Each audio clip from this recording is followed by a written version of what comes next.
नमस्कार दोस्तों, मैं हूं दिनेश के वोरा। स्वागत है आपका न्यूज टाइम और एसजीएस न्यूज के इस लाइव अंक में।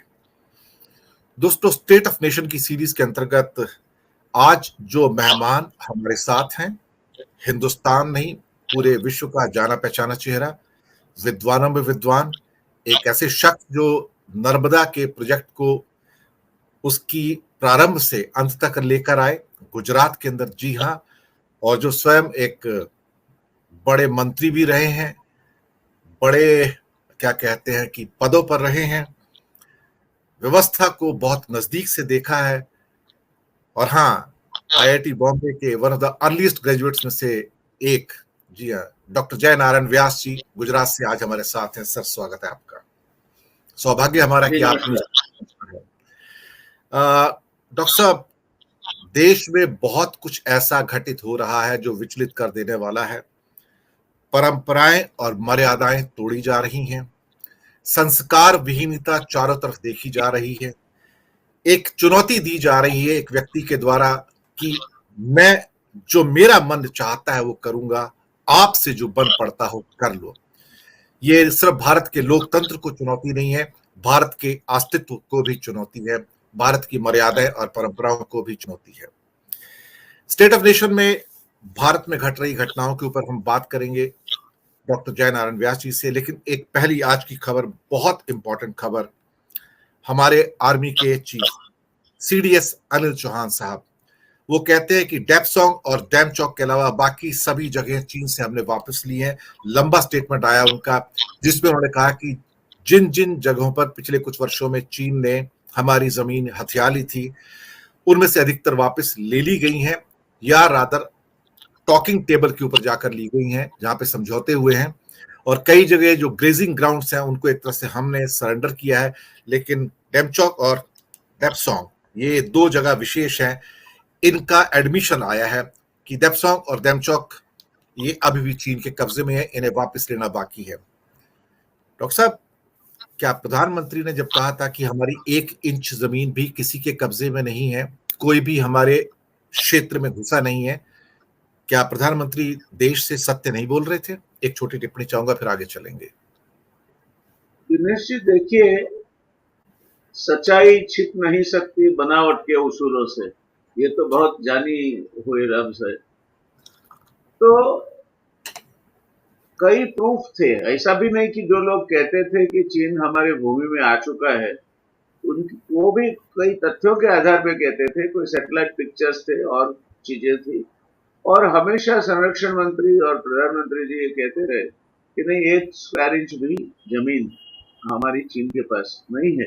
आज सीडीएस ने जो बात कही, it is a stunning surprise, क्योंकि इनके साथ रहते हुए भी उन्होंने ये कहने की हिम्मत की कि डेपचौक वगैरह जगह पे चीन अभी भी बैठा है कब्जा जमा के।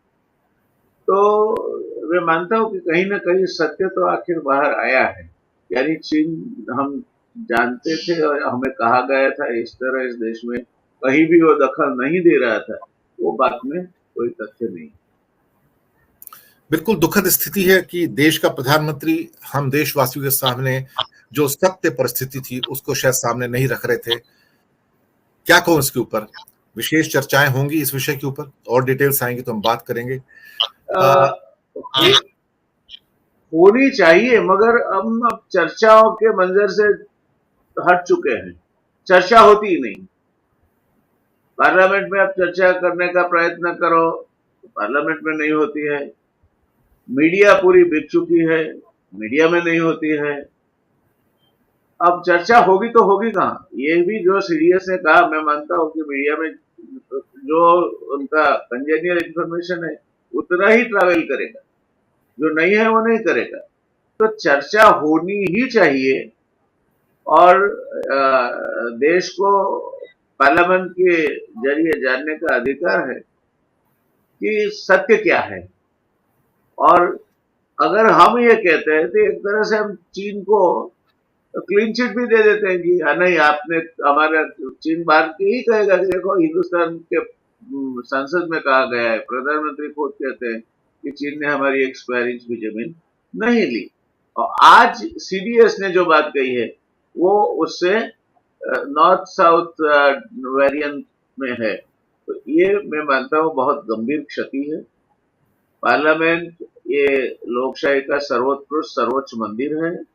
कल आपने वो धर्मदंड और राजदंड वाली बात की, तो एक तरीके से ये सब चीजों को आपको अगर चरितार्थ करना है, तो मैं मानता हूँ कि पार्लियामेंट के प्रति जवाबदेही, और चाहे कोई भी पार्टी का प्रतिनिधि हो, उसने अगर कोई बात कही है तो उसके प्रति जवाबदेही और पारदर्शिता, मैं मानता हूँ कि सरकार की खुद की इमेज और इज्जत प्रस्थापित करने में बहुत बड़ा उसका हिस्सा रहता है। तो पता नहीं क्यों, क्या नीतियों के तहत इन्होंने कहा होगा कि चीन नहीं आया। अब वो सीडीएस कह रहे हैं, या तो सीडीएस ने लाइन क्रॉस करके बॉल को हिट किया है, या जी। तो अब आहिस्ता आहिस्ता सत्य का स्वीकार करने की कोई नीति चल रही है। मगर मैं नहीं मानता कि ये सत्य का स्वीकार करने वाली बात को, क्योंकि अब लोकसभा के चुनाव जब क्षितिज पे है, तब ये इन्होंने, मलिक जी ने पुलवामा का राज खोला, सीडीएस ने चीन का राज खोला। तो ये एक के बाद एक ऐसे राज खुल रहे हैं जिससे हम अंदाज लगा सकते हैं कि ऑल इज नॉट वेल, और we are not being inform correctly. Doctor साहब, ऐसा क्यों होता है कि राष्ट्रीय सुरक्षा के नाम पर संसद में कोई बहस नहीं होती, जबकि 1962 की युद्ध के बाद संसद में चर्चाएं हुई हैं, वाइड स्केल चर्चाएं हुई हैं, लेकिन चीन का जब मामला आता है तो हमारी सरकार एक किस्म से एक चुप्पी साध लेती है। ऐसा लगता है कि चीन का नाम लेने में हर कोई डरता है और जीपिंग का नाम लेने से भी डरता है। ऐसा क्यों है? आप कह सकते हैं, क्योंकि हमने बीच में भी जब 370 की कलम पे चर्चा हो रही थी, जैसे मुझे समझ है कि कुछ चीजें कही गई थी वो चर्चा में, और चीन ने अपनी नाराजगी व्यक्त की थी, हमारे विदेश मंत्री को चीन से बात करनी पड़ी थी, और शायद उन्होंने ये इनको ढाढ़स दी है कि हम लाइन ऑफ कंट्रोल को क्रॉस करने का कतई इरादा नहीं रखते। हालांकि पार्लियामेंट में ये कहा गया था कि पाक ऑक्यूपाइड कश्मीर है या चीन ऑक्यूपाइड कश्मीर है, अगर मर्जी से नहीं देंगे तो हम छीन के लेंगे।